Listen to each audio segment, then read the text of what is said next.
शारदा अपनी रसोई में रोटी बना ही रही होती है। तभी उसकी पड़ोसन विमला आवाज लगाकर उसे बुलाने लगती है। अरे शारदा, अरे ओ शारदा, कहाँ है? जरा बाहर तो आ। शारदा सुन रही है ना? विमला की आवाज सुनकर शारदा गैस बंद करके बाहर जाती है। पसीने में लथपथ शारदा को देखकर विमला कहती है, अरे शारदा, तू रसोई में नहा रही है क्या अब? मैं रसोई में नहा नहीं रही थी, बल्कि मैं तो रसोई में रोटी बना रही थी। बाप रे बाप, इतनी गर्मी है। अरे एक बहू लिया ना तू, क्यों अपनी जान की दुश्मन बनी है? एक बहू लेके आएगी तो वो घर संभाल लेगी और थोड़ा तेरे को भी आराम मिल जाएगा। मैं तो कोई अमीर लड़की को ही अपने घर की बहू बनाऊंगी। अरे तू कोई अमीर लड़की लेके आएगी ना, वो तेरी खाट खड़ी कर देगी। वो एक गिलास तो पानी उठाएगी नहीं और सारा काम तेरे से ही करवाएगी और तू ही करेगी सारा काम। हाँ, तो काम करवाना ही कौन चाहता है। मैं तो बस ये चाहती हूँ कि जब मेरी अमीर बहू आएगी तब तो वो अपने साथ कितना कुछ लाएगी, और तब तो नौकरानी भी रख लूंगी शायद मैं। तब क्या ही जरूरत होगी मुझे खुद से रसोई में जाकर काम करने की। लो भाई, कर लो बात। आज के समय में सब ये चाहते हैं कि बहू गांव की आए और काम काज करे, और तू उल्टी है। अरे तू चाहती है कि शहर की बहू है, वो काम काज नहीं करती है बिल्कुल भी। अरे मैं कह रही हूँ ना, तू गांव की बहू लिया, अच्छा रहेगा तेरे लिए। मैं तो शहर की बिगड़ी हुई लड़कियों में ही खुश हूँ। अरे गांव की आएगी, अपने साथ कुछ नहीं लाएगी, और कुछ ना लाए बहू के आने का तो फायदा ही क्या। इसलिए मैंने तो सोच रखा है, मैं बहू लाऊंगी तो शहर की। अरे गांव की पता नहीं कैसी अनपढ़ गवार आ गई तो वो तो कुछ समझ ही नहीं पाएगी। अरे तू गांव की लड़कियों को बहुत हल्के में ले रही है। गांव की लड़कियां ना पढ़ी लिखी हैं और काम भी करती हैं। होती होंगी अच्छी, लेकिन मेरे घर के लिए नहीं बनी। मुझे तो शहर की ही बहू चाहिए, जो समझदार हो, अमीर हो, उसे कुछ भी समझाने की जरूरत ना पड़े। अब क्या कर सकते हैं, जब इंसान की बुद्धि भ्रष्ट हो गई हो। अब आ जाएगी ना शहर की बहू, तब तक वो सीधा करेगी, तभी तुझे मेरी बात समझ आएगी कि मैं सही कह रही थी। अभी तो तेरे को बुरी लग रही है मेरी बातें, बाद में ना तू पछताएगी। हाँ हाँ ठीक है, तब की तब देखी जाएगी। अभी ये बता कि तू यहाँ आई किस लिए है? मैं तो ये बोलने आई थी कि कल हम किटी पार्टी रखने की सोच रहे हैं। अरे बिल्कुल रख, कब तक बुढ़ापे में ही रहेगी। दोनों बातें करते हैं। शारदा को बस शहर की एक अमीर बहू चाहिए थी, इसलिए वो अब तक अपने बेटे के लिए आए काफी सारे रिश्ते को मना कर चुकी थी। कुछ दिनों बाद शारदा का बेटा मोहित अपना काम खत्म करके वापस अपने घर आता है। अपने बेटे को देखकर शारदा बहुत अच्छा महसूस करती है। बेटा तू आ गया। तू इतनी दूर काम के लिए क्यों जाता है? तुझे पता है ना, तेरे जाने के बाद मैं यहाँ अकेली पड़ जाती हूँ। फिर तू बाहर काम के लिए जाता ही क्यों है?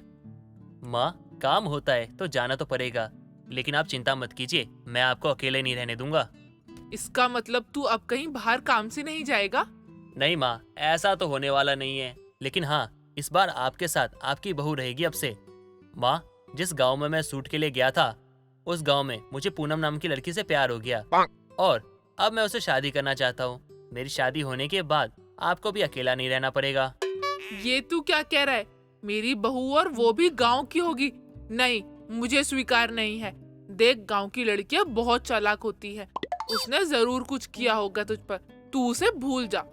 माँ, आप ये क्या बोले जा रही हैं? उसने मुझे कुछ नहीं किया है, और बात रही भूलने की, मैं उसे भूल नहीं सकता माँ। मैं उससे प्यार करता हूँ और शादी करना चाहता हूँ। देखो माँ, मैं आपके खिलाफ नहीं जाना चाहता, लेकिन आप मेरी बात नहीं मानोगी तो मुझे उसे लेके दूसरे घर में जाना पड़ेगा। रहने लग जाएगा? अरे अभी तक तो तेरी शादी भी नहीं हुई उस लड़की से, और अभी से तू उसके साथ रहेगा? शर्म है या बेच खाई तूने? माँ, मैं पूनम के साथ कल कोर्ट मैरिज करने वाला हूँ, उसके बाद मैं उसके साथ रहूंगा, बिना शादी के नहीं रहने वाला। अपने बेटे की जिद के आगे शारदा को घुटने टेकने पड़ जाते हैं और वो मान जाती है। अब शारदा की गांव की बहू आ जाती है, जो कि शारदा को बिल्कुल भी पसंद नहीं थी। मोहित काम की वजह से अक्सर बाहर ही रहता है। ऐसे ही एक दिन पूनम गुड़ का शरबत बना रही होती है, तभी वहाँ शारदा आ जाती है। क्या बना रही है बहू तू? माँ जी, गर्मी बहुत है ना, तो बस इसलिए मैं गुड़ का शरबत बना रही हूँ। ये काफी अच्छा लगता है। बहू, ये कोई तेरा गांव नहीं है, ये शहर है। ये सब हम नहीं पीते। अरे माँ जी, आप पीकर तो देखो, आपको भी बहुत अच्छा लगेगा। वैसे भी गर्मियों में तो जितना ज्यादा पानी शरीर में मिले उतना ही अच्छा है। बहू, तुझे मेरी एक बात एक बार में समझ नहीं आई क्या? अरे हम लोग ऐसी बकवास चीजें नहीं खाते पीते हैं, तो तुझे ऐसे ही एडजस्ट करना पड़ेगा। हमारे घर में ये कभी नहीं बन सकता। शारदा हमेशा ही अपनी गांव की बहू पर धौंस जमाती रहती, लेकिन पूनम काफी शांत रहती है और अपनी सास की किसी बात का जवाब नहीं देती है। और इसी बात का शारदा अब और भी ज्यादा फायदा उठा रही थी। ऐसे ही एक दिन पूनम खाने के लिए पीतल के बर्तन लाती है। उस दिन मोहित भी घर पे आया हुआ था। सब लोग खाना खाने बैठते हैं। पीतल के बर्तन देखकर शारदा कहती है, ये क्या है? ये पीतल के बर्तन कौन लाया यहाँ? माँ जी, ये तो मैं लाई हूँ। वो क्या है ना, पीतल के बर्तन में खाना खाने से हमारी सेहत अच्छी रहती है और पीतल के बर्तन से पानी पीने से हमारा पेट साफ होता है। देखा माँ, मैं गांव से आपके लिए कितनी समझदार बहू लाया हूँ। अरे क्या खाक अच्छी है, शहर में रहते हुए गांव बना दिया है मेरे घर को। बहू, तुझे शायद पता ना हो कि ये शहर है, इसलिए मैं बता देती हूँ कि ये शहर है और हमारी यहाँ काफी इज्जत है। हम लोग पीतल के बर्तनों में खाना नहीं खाते। हमारे घर में कांच के बर्तनों का ही इस्तेमाल होता है। माँ जी, कांच के बर्तन का कोई फायदा नहीं है। इतने महंगे लाओ और अगर गिर जाए तो टूट जाते हैं। ऊपर से उनमें खाना पीना खाने से हमारे शरीर को फायदा भी नहीं होता है, इसलिए ये सबसे अच्छा है। बहू, तू मेरी सास नहीं है, मैं तेरी सास हूँ, इसलिए तू मुझे ज्यादा ज्ञान मत दे। ये घर मेरा है और आगे भी मेरा ही रहेगा, इसलिए इस घर को कैसे चलाना है, कैसे क्या होगा इस घर में, ये सब सिर्फ मैं ही तय करूंगी। माँ, आप पूनम पर इतना गुस्सा क्यों कर रही हो? क्या गलती है उसकी? वो बेचारी तो बस भला चाहती है। आप ही हमेशा उसकी बात को काटती रहती हो। यही तो बचा है अब। वैसे भी तूने अपनी मर्जी से शादी की है, मेरी एक नहीं सुनी, और अब जब मैं कुछ बोल रही हूँ तो तुझे उसमें भी परेशानी हो रही है। अगर तू यही चाहता है तो ठीक है, आज के बाद मैं कभी कुछ नहीं बोलूंगी। अरे नहीं माँ जी, आप ही कैसी बातें कर रही हैं? आप इस घर की बड़ी हैं। आप कुछ बोलेंगी तो वो हमारे भले के लिए ही बोलेंगी। मोहित जी, आप माँ जी को ऐसे बात बात पे टोका मत कीजिए। पूनम तो काफी ज्यादा अच्छी थी अपनी सास के साथ, लेकिन शारदा नहीं थी। शारदा ऐसा कोई भी मौका नहीं छोड़ती जिसमें वो अपनी बहू को कुछ सुनाए ना। ऐसे ही कुछ दिनों बाद पूनम अपनी माँ से गांव की भाषा में बात कर रही होती है और ये सब शारदा सुन लेती है, जिसके बाद वो अपनी बहू के कमरे में जाती है। दिखा दिया ना तूने कि तू गांव की गंवार ही है। इतने दिनों से हमारे साथ ऐसी भाषा में बात नहीं कर रही थी ताकि तेरा मजाक ना बने, लेकिन अपनी माँ के आगे तो तूने दिखा ही दिया ना सब। माँ जी, मैं तो बस अपनी माँ से बात कर रही थी।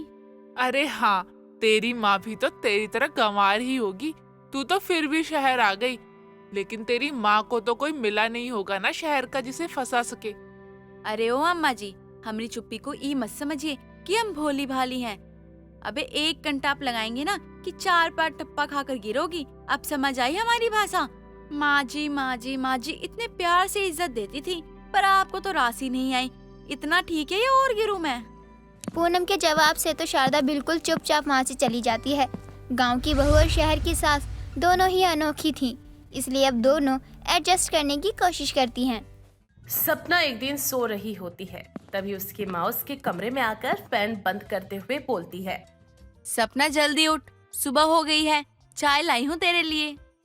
माँ, फैन क्यों बंद कर दिया आपने? आपको पता है ना कि मुझे कितनी गर्मी लगती है, फिर भी आप रोज मुझे उठाने के लिए फैन ही बंद कर देती हो।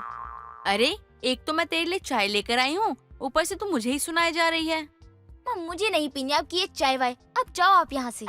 ना जाने किस ज्वालामुखी को जन्म दिया है मैंने, हमेशा पंखे और कूलर में ही घुसी रहती है। अब क्या आपको मेरे फैन चलाने से भी दिक्कत है? एक तो हमारे इस घर में एसी नहीं है। आपको पता है मेरी फ्रेंड श्वेता के घर में 2 एसी है। हाय, कितनी ठंडी हवा आती है उसमें से।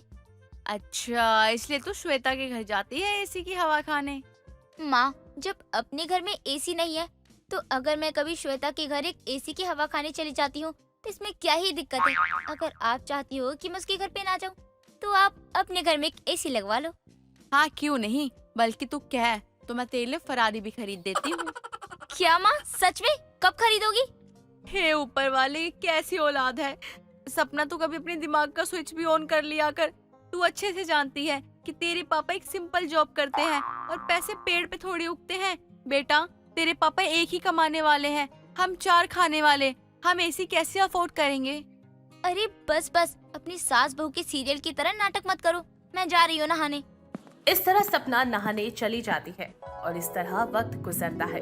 एक दिन सपना के पिता नरेंद्र एक लड़के का फोटो लेकर घर पर आते हैं और बोलते हैं, अरे भाग्यवान, सुनती हो? जरा यहाँ आना। आ गए आप? ये किसकी फोटो है? ये मेरे दोस्त का बेटा अनिल। इसके पापा और मेरी बहुत अच्छी दोस्ती है और हम चाहते हैं हम दोस्ती को रिश्तेदारी में बदल दे। और इसका घर बहुत अच्छा है। फिर देर किस बात की है? इन्हें कल ही घर बुला लीजिए। हाँ, वो तो ठीक है, लेकिन एक बार सपना से तो पूछ लो। नरेंद्र की बात सुनकर शीतल अपनी बेटी सपना को बुलाती है और अनिल की फोटो दिखाती है, जिसे देख सपना डायलॉग मारते हुए बोलती है, माँ, किससे पूछकर रिश्ता पक्का कर दिया आपने? सुन लो माँ, शादी तो मैं उसी घर में करूँगी जहाँ एसी हो और उसकी ठंडी हवा हो। बस इतनी सी बात, वो टेंशन तू छोड़। ये लड़का तो पसंद है ना? हाँ हाँ, पसंद है। इस तरह नरेंद्र अगले ही दिन लड़के वालों को घर पर बुला लेते हैं, जहां सपना और अनिल एक दूसरे को पसंद कर लेते हैं। जिसके बाद परिवार की मंजूरी से कुछ ही दिनों बाद उनकी शादी हो जाती है। सपना अपने ससुराल में आ जाती है, जिसके बाद वो और अनिल अपने कमरे में जाते हैं, जहां अनिल उसके करीब जाकर बोलता है, हाय मेरी जान, तुम इस लहंगे में कितनी ब्यूटीफुल लग रही हो। मैं तुम्हें इस लहंगे में भले ही अच्छी लग रही हूँ, लेकिन मुझे तो ये लहंगा बहुत महंगा पड़ गया ना। मुझे कितनी गर्मी लग रही है। अरे तो नाराज क्यों हो रही हो? अनिल जैसे ही उसके करीब जाने की कोशिश करता है कि अचानक सपना उसे धक्का देते हुए बोलती है, अरे तुम्हें समझ नहीं आ रहा क्या? मुझे बहुत गर्मी लग रही है। एसी कहाँ है? अरे तुम गुस्सा क्यों कर रही हो? रुको, मैं अभी एसी चला देता हूँ। अनिल फौरन कमरे का एसी चला देता है, जिसके थोड़ी देर बाद ही सपना को गर्मी लगना कम हो जाता है और वो अपने पति के पास जाकर बोलती है, सॉरी बेबी, वो मुझे ना गर्मी ज्यादा लग रही थी, इसलिए मैंने गुस्से में तुम्हें धक्का दे दिया। इट्स ओके, कोई नहीं। अगली सुबह सपना की सास डोर बजाते हुए बोलती है, बहू, ओ बहू, कितना सोएगी? उठ जाना, सुबह के 9 बज रहे हैं। आज तेरे ससुराल में तेरा पहला दिन है और तू इतनी देर तक सो रही है। उठ जा बहू, उठ जा। सपना जल्दी से उठ जाती है और नहा धोकर किचन में जाती है, जहां वो अपनी पहली रसोई में बहुत अच्छा खाना बनाती है। जिसके बाद उसकी सास वो खाना खाकर बोलती है, अरे वाह बहू, तेरे हाथों में तो जादू है। कितना अच्छा खाना बनाया है तूने। इसे खाकर तो मेरा गुस्सा ही खत्म हो गया। क्यों माँ जी, आप मुझसे नाराज क्यों थी? अरे कुछ नहीं बहू, वो तुझे उठने में थोड़ी देर हो गई थी ना, इसीलिए। तू वो सब छोड़, ये ले अपना शगुन। खाना बहुत अच्छा बना था। इस तरह हेमलता अपनी बहू के खाने की तारीफ करती है और ऐसे ही वक्त बीतता है। सपना पूरे घर की जिम्मेदारी संभाल लेती है और वक्त बीतने के साथ साथ उसके अंदर एसी का क्रेज और भी ज्यादा बढ़ने लगता है। ऐसे ही सर्दियाँ शुरू हो जाती हैं और एक दिन वो अपने कमरे में बैठी एसी चलाकर टीवी देख रही होती है। तभी उसकी सास कमरे में आती है और उससे बोलती है, हाय हाय बहू, ये क्या है? इतनी ठंड में तूने एसी क्यों चला रखी है? तुझे ठंड नहीं लग रही है क्या? माँ जी, मुझे तो गर्मी लग रही थी, तभी तो चलाया है। अरे मुझे तो ठंड लग रही है ना। पहले तू एसी बंद कर दे, इससे पहले कि मैं जम जाऊं।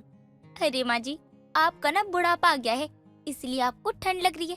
एक काम करो, आप अपने कमरे में जाकर रजाई ओढ़ लो। मुझे तो एसी में ही बैठना है। हाँ ठीक है, मैं जा रही हूँ, लेकिन अब शाम हो गई है। तू भी जल्दी से खाना तैयार कर दे।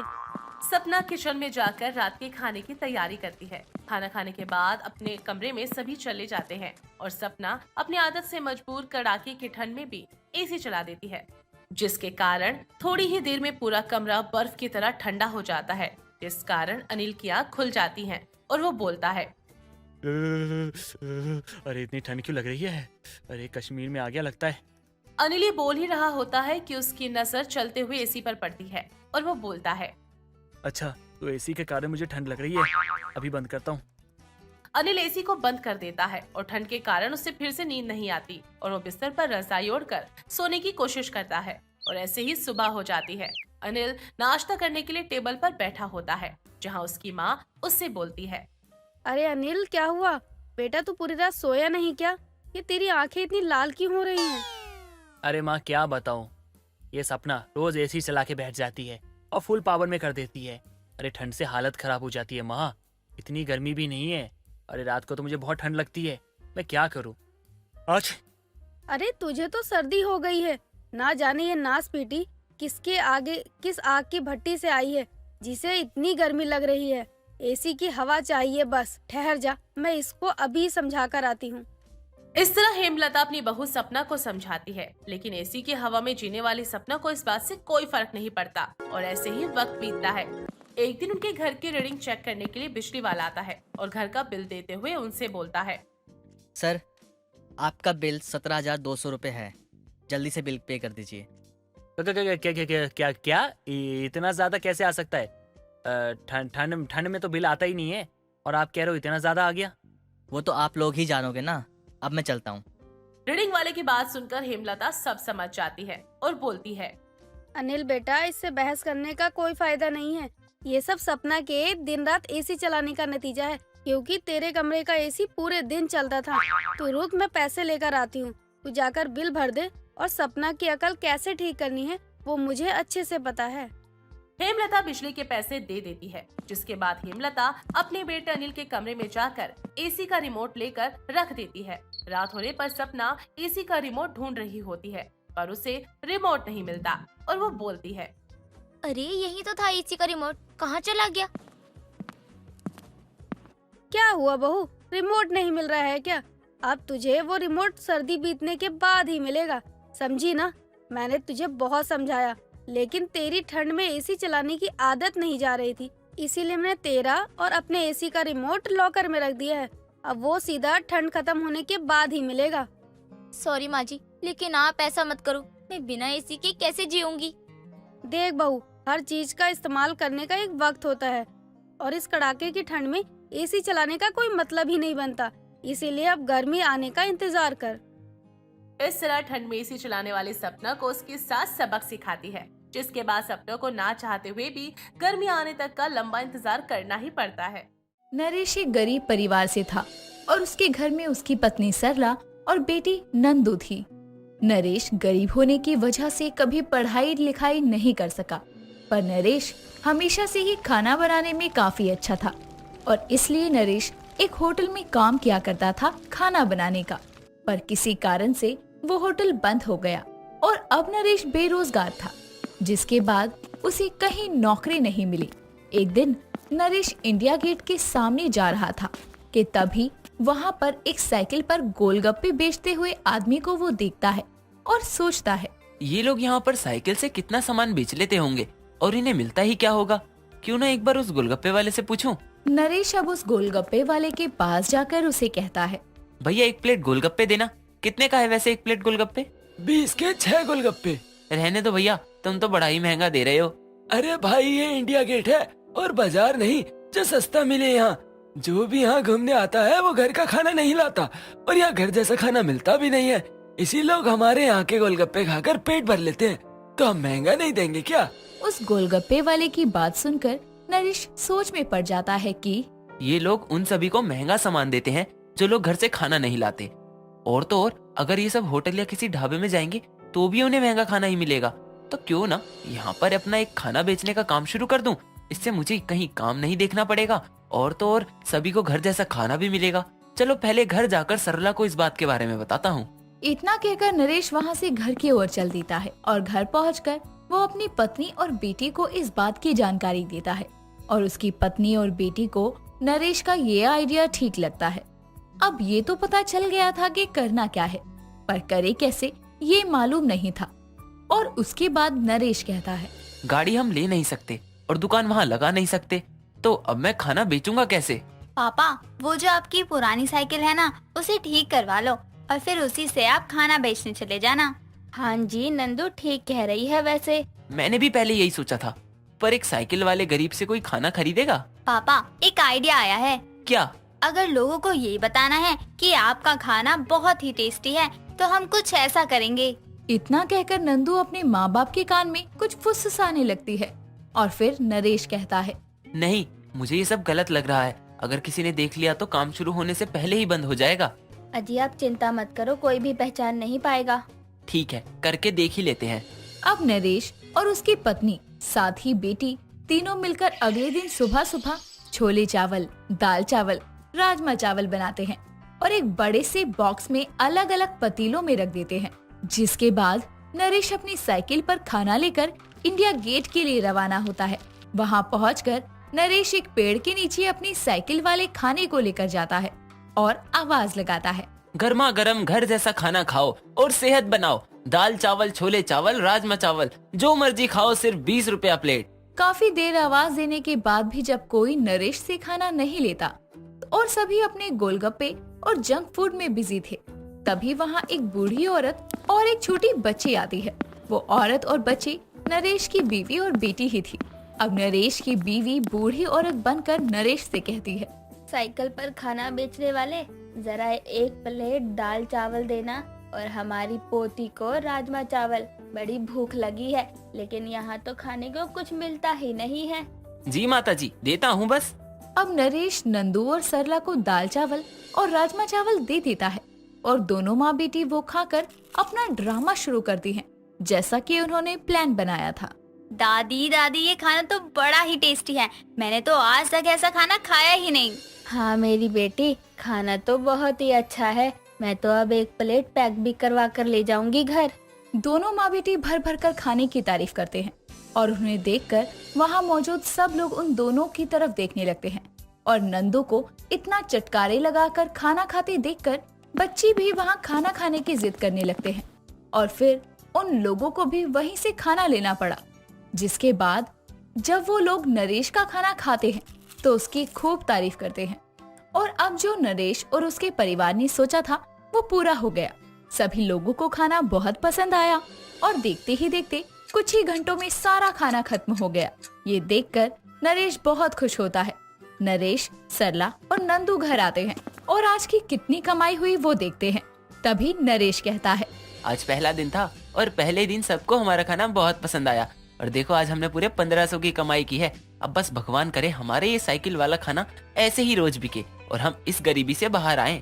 आप सही कह रहे हैं जी। अगली सुबह नरेश जल्दी उठकर खाना बनाने का सारा सामान ले आता है और जल्दी जल्दी खाना बनाकर फिर से इंडिया गेट बेचने जाता है। अब रोजाना ही नरेश अपनी साइकिल पर खाना लेकर बेचने जाता और अच्छी कमाई करता। सस्ता और अच्छा घर जैसा खाना पाकर लोग भी खुश थे, लेकिन इस बात से वो लोग जल रहे थे जिनकी अब नरेश के साइकिल वाले खाने की वजह से कमाई नहीं हो रही थी। इसीलिए एक दिन जब सुबह सुबह नरेश खाना लेकर साइकिल से जा रहा था तो वो चाय की दुकान पर साइकिल रोक देता है और चाय पीने लगता है। इतनी ही देर में एक आदमी पीछे से आता है और नरेश के खाने के बॉक्स में कुछ मिला देता है और नरेश को इस बात का अंदाजा भी नहीं था क्योंकि वो चाय पी रहा था। तभी वो चाय पीकर वहाँ से अपने खाने की साइकिल लेकर चल देता है। अब नरेश के पास एक आदमी आकर कहता है, भैया जल्दी से एक प्लेट छोले चावल दे दो। जी देता हूँ। नरेश उस आदमी को छोले चावल दे देता है, लेकिन खाना खाने के बाद उस आदमी के पेट में जोरों का दर्द होता है और वो कहता है, अरे मेरे पेट में इतना दर्द क्यों हो रहा है? भाई शायद आपने कुछ सुबह उल्टा खा लिया होगा। हाँ शायद आप ठीक कह रहे हो। इतना कहकर वो आदमी वहाँ से पेट पकड़कर चला जाता है। उसके बाद एक औरत आती है और नरेश के पास आकर कहती है, भैया एक प्लेट दाल चावल दे दो, तुम्हारे यहाँ के दाल चावल जैसा स्वाद कहीं भी नहीं मिलता, कुछ अलग ही स्वाद है इनमें। अरे नहीं बहन जी, ऐसा तो कुछ भी नहीं है, ये लीजिए आपके दाल चावल। अब वो औरत नरेश के दाल चावल खाती है और उसके पेट में दर्द शुरू हो जाता है और वो भी वही सब कहती है जो उस आदमी ने कहा था। पर नरेश अब ये सोच रहा था कि सबके पेट में एक साथ अचानक दर्द कैसे हो सकता है। तभी एक आदमी आता है। ये वही था जिसने नरेश के खाने में दवाई मिलाई थी और वो कहता है, अरे भाइयों, आप लोग इस साइकिल वाले का खाना मत खाओ, इसने अपने खाने में पता नहीं क्या मिला दिया है कि सभी बीमार हो गए हैं जिसने भी इसका खाना खाया है। इतने में वो आदमी जिसके पेट में दर्द हुआ था और वो औरत जिसके पेट में दर्द था, दोनों वहाँ आते हैं और अब वो भी यही कहते हैं कि इसका खाना खाने से पेट में दर्द हुआ है। ये सुनकर वहाँ खड़े लोग भड़क जाते हैं और नरेश की एक नहीं सुनते, उसकी खूब पिटाई करते हैं। साथ ही उसका सारा खाना फेंककर उसकी साइकिल तोड़ देते हैं। नरेश जैसे तैसे अपनी जान बचाकर घर आता है और जो कुछ वहाँ हुआ वो सब अपनी पत्नी और बेटी को बताता है। अब नरेश एक बार फिर से बेरोजगार हो गया था और अब घर में बचे हुए पैसे भी खत्म होने को थे कि तभी सरला नरेश को कहती है, अजी ऐसे हाथ पे हाथ धरे घर बैठने से क्या होगा, हमें कुछ तो करना ही होगा ना। आगे हमारी बेटी भी बड़ी हो रही है, खर्चा बढ़ रहा है अब। तो क्या चाहती हो तुम? क्या करूं मैं?